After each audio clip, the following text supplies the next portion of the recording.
നമ്മളിന്ന് ഉണ്ടാക്കാൻ പോകുന്നത് മത്തനും പയറും. മത്തൻ ചെറുതായി കട്ട് ചെയ്യുക. അതിനുശേഷം പയർ കഴുകി വൃത്തിയാക്കി കുക്കറിലേക്ക് ഇടുക.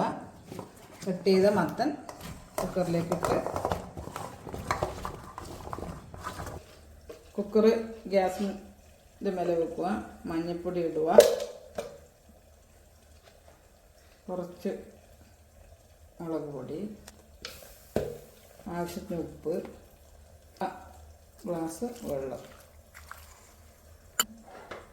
കുക്കർ അടച്ച് വെക്കുക.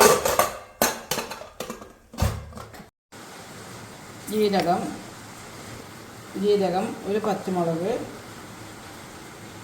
വെളുത്തുള്ളി, തേങ്ങ ജസ്റ്റ് ഒന്ന് മിക്സിയിലൊന്ന് അരച്ചെടുക്കുക. കുക്കർ തുറക്കുക.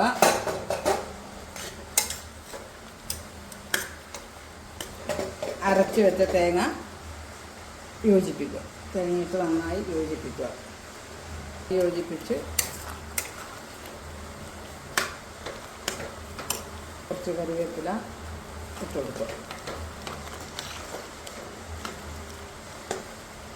നന്നായി തിളച്ച ശേഷം വാങ്ങി വെക്കുക. എണ്ണയിൽ കടുക് പൊട്ടിച്ച് കടുക് ഇടുക.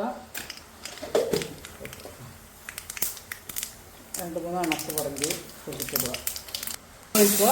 മിക്സ് ചെയ്യുക. നന്നായി മിക്സ് ചെയ്യുക. പയറും മത്തനും റെഡി.